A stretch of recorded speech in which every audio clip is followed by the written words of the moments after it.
think the general public are very savvy. They can feel when something's for real and they can feel when it's manufactured. He just obviously likes it for real. He likes it to look as dangerous as possible, but obviously as safe as possible, and that's what we try and achieve. That's great to see your position now, it's great. Then everything else matches. When I shoot my stunts for real, I don't just shoot close-ups and coverage, I shoot wides and I get long lens and shoot tight. So when we're doing those stunts, I'll do a stunt run with the double, then I'll do a run with Chris, and then I'll do a run with Denzel. I think just the two combinations, the way he works and the way I work, we're a good match because I don't like to overdo things. It's my first time working with Guy, and he's English, comes from my home country. He'd done a couple of movies on trains, you know, in terms of rigging and stuff. I mean, I've been sort of quite lucky because I've worked on trains before, so I've come to this with a little bit of train knowledge of what you can and can't do on them, which helped me quite a bit. Gary's, he's a master in terms of how he choreographs that stuff. You just want to get in there and do the best job you can, and if he's happy, you know you're doing a good job.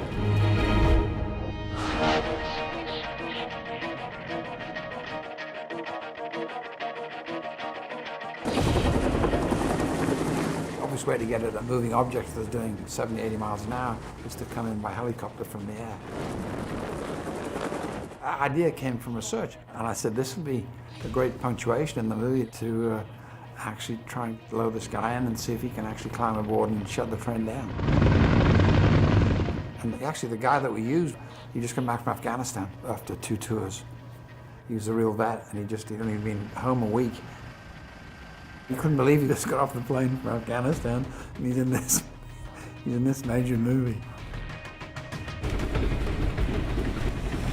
We had a 60-foot cable that suspended a double for the lion's share of the sequence, and fortunately he had a helmet on and goggles on, and then we did close-ups and we actually we got Ryan up, the real kid just got back from Afghanistan. I said, "Do you just want to do it on the ground?" He said, "No, I can screw that, I want to get up in the air." So we put him up in the air, on the end of the cable. What you're doing is good because you're looking down, like saying, down, you're looking for, down and look straight back up, and then down again, trying to guide him in, looking down, saying left of it, right of it. For me, it was a frightening stunt, a really scary stunt, because you've got a helicopter, and it was an old helicopter, a Huey, which is not as nearly as maneuverable as the helicopters that we use today. And the stunt guy was suspended on the end of the 60-foot cable, and they're going down these avenues of trees. We had to cut back some of the trees so it was a little clearer, but still you got all this play on this cable, and then we had to come up and over cables that they wouldn't let us remove it. And I did a limited number of takes because I was so worried about the kid on the end of the cable getting hurt. After the vet lands on top of the train and the trains make contact, he gets flipped backwards, so he bounces over the top of the train and ends up by going through the windshield of the second loco. But we did that, we broke that down into 3 separate parts. It was the actual land, when he came down, touchdown. So we shot that, with a variety of cameras, close-ups, wides. And then I came out and put a camera on top of the train so the feet land. And then we did the first part of the ratchet. So Gary had to build these rigs, these towers on either end of the train, which is like 120 feet long, I think. So we built these towers, and then we ratcheted him back, but we did it in 3 steps. We had the first part of the ratchet, and then the second part when he tumbled, and then the third part when he came off the first locomotive and goes into the windshield of the second. The Iraqi vet stunt going across the top of the train is quite tricky because you are firing someone across the top of a moving train, and again we have our towers up, you take all the, precautions you can to make it safe, but at the end of the day you still got to ping someone 20 or 30 foot across the top of a train, so you have to sort of do it carefully and plan it all out and break it down so it's, it's as safe as possible. All needed for somebody who's not to be concentrating at any one moment, so I was relieved when I finished that sequence.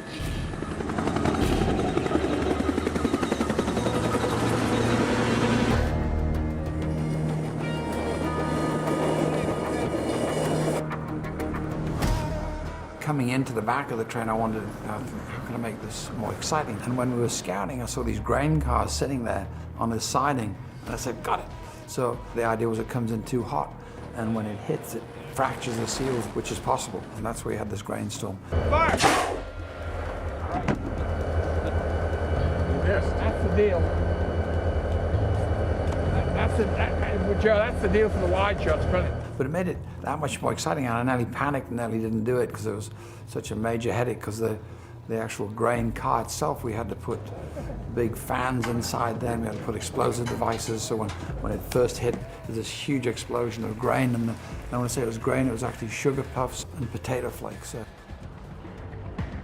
So right now we're getting ready to dump all this cereal, blast it from our air movers. We have our air compressor back there, 2 air movers up here.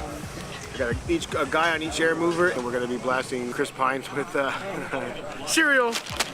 I think I got 10,000 tons of sugar puffs and potato flakes. And everybody kept saying, well, how are you going to clear all this stuff up? I said, well, you watch. And sure enough, all the deer in northern Pennsylvania loved us, because every morning we come to track and it was all gone. All the deer and the possums, they were fat cats. They loved sugar puffs and potato flakes. Just grain, no potato, yeah? Just grain, no potato. But it was major, because every time he did that hit, he had maybe 30 seconds of maximum burst in terms of the impact of the grain, supposedly, and coming out. So I think we did it 3 different times. The first time was terrible, and then the second and third time were humongous. But we learned from each time how much more explosives we needed, and what the mixture should be. Should be more sugar puffs, or should be more potato flakes, and they ended up 50-50. We're actually having Chris hanging upside down in between 2 moving trains, which I'm sure he's not enthusiastic about, but he's going to do it. Tony wanted me to do the fall, which would mean being harnessed in, obviously, but fall into the gap, and then, you know, the selling point of it is that my head almost hits the ground. The only thing that's keeping me up is my leg, which I promptly said no to. But I talked to Gary about it, and there's no way for me to do it without it being, I would have done it. He has to hang across the knuckles between the middle of the train, and that's technically the most dangerous part, because that constantly sort of breathes in and out. And like, as the story is, his foot gets trapped in there, and you could actually do that. So we've had to build a little plate that goes over that, so he can actually put his feet on there and be totally safe if the train moves in and out. Gary Powell's is a tremendous stunt technician, so I trust that they prepped it for a while, they know exactly what they're doing, but there is that moment when you look over and the world's speeding by, and you know that the difference between you and being a vegetable is about 5 inches is a little scary. That intercuts with what we've done with the stunt guy, where he's pretty much in the same thing, but the stunt guy didn't have the stuff on the knuckles because we were filming that, and he does the whole fall, and he snaps down, and he sort of lands like 6 inches above the track, hands flying around and all that.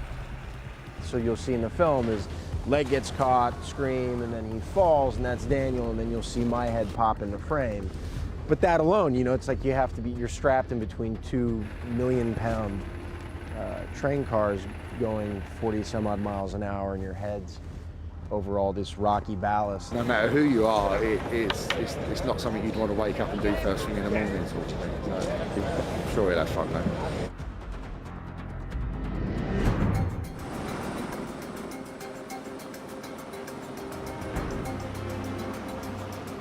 What we're doing now is we're doing inserts to Denzel Washington's character Frank running across the top of the hopper cars. So we've got a little set piece over there that you can see, so we can film through it. We can see Denzel climb down the ladders, start turning the brakes to apply the brakes, and then climb out of shot. Then later on today we actually go with Denzel running along the top of a real train.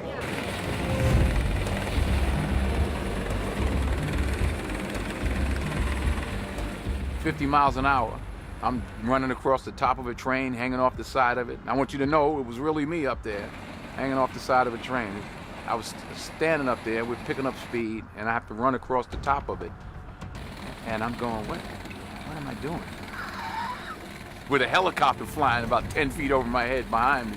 Sometimes those blades are a foot above Denzel's head. And, you know, that's what happens when you shoot a movie in that way, and for real, you get real performances. You know, you get those guys, you have to say, watch this tennis ball on the end of this arm and try and motivate. They had a low platform train first. They put me on that to warm me up. Instead of putting him on the real one where we can't get good camera access and all that, Chris Seeger's built a set piece which is slightly lower, where we can get easier access for everyone, and also a little bit more comfortable for Denzel to be on top of it. And then I ended up on top of it. You know, trains are taller than you imagine. That was scary. Scary for Dee. Scary because he's 25 feet up in the air, and we're doing 50 miles an hour, and those trains at 50 miles an hour, the consist had to be empty. You know, the heavier it was, the slower I went. I wanted to go faster, obviously. You know, but this thing's flapping around like this. So, but we had Denzel on leashes. We ran a leash either side of him, so he could actually run on top of the train. You know, but if you slip, he wouldn't slip and fall and hit the deck. And the same with the stunt guy. But it's hairy when you're standing up there and you're doing 40, 50 miles an hour.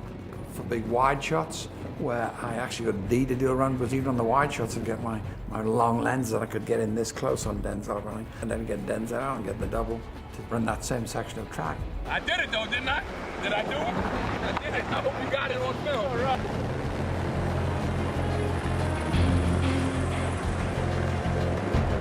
This is the track we're using for the very end scene where the train gets stopped. So over the last few days we've had Denzel on top of the train and Chris jumping off the train, driving alongside the train and jumping back on the train. When he jumps back onto the train, we had his stunt double again, Daniel, doing that.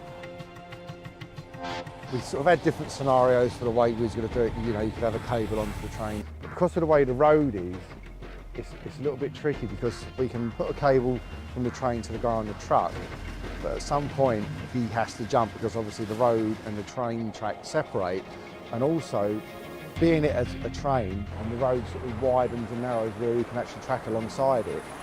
If for any reason something went wrong with a truck and he was attached to the train, it would physically drag him off the track and then alongside the train, which would be really bad. So, you know, with the rehearsals and that we've done, we actually found it was actually more safer for us not to have anything at all and physically do the jump, which is, you know, it is a dangerous thing, but you rehearse it and it's fine. It looked freaking great. The guy that was my stunt double was incredible. He did it like 5 times, slipped off the first time, was being dragged by the ballast on the ground and had to, you know, just use his upper body strength to get him. I mean, I'm no hero, I'm no stunt guy, so I was, he did a tremendous, tremendous job. It's about a 6-foot jump, and it's nice because, like, as he lands, we have him sort of grabbing the railings and slipping down, his sort of foot dragging, which is like enhancing the pain that he's sort of got from it being crushed earlier on the train when he gets his foot caught. So, you know, shot it a few times from all the different angles that we had, and it looked great. And then we have Chris sort of overlapping that, then he's on the truck, but he's like, you know, he's physically on the truck, flying alongside it like 60-odd mile an hour, coming up to the front of it. I had a full harness on, they strapped me in, and I just hung on for dear life as the stunt driver drove down this wet road, was making curves to make it look like it was more dangerous than it actually was. None of it was scary up until the point where I get up onto the toolbox. I'm about to fake jump, and I'm attached, but I'm leaning off the thing to kind of mime jumping off. So as I'm going to pull off, fake jump, the car guy swerves. So there was a second where as I'm jumping, I basically catapulted off, and the only thing that caught me, thank God, was this harness. That's when just the little teeny weeniest bit of urine ran down my leg. But it was, besides that, it was, you know, it was a lot of fun. It's actually one of the rare things nowadays in filming where a real stuntman does a real stunt and there's no CGI involved at all, sort of thing. You know, it's like that's the proper stuff. Real stunts, real stunt people doing real stunts. It's great. Old school, definitely.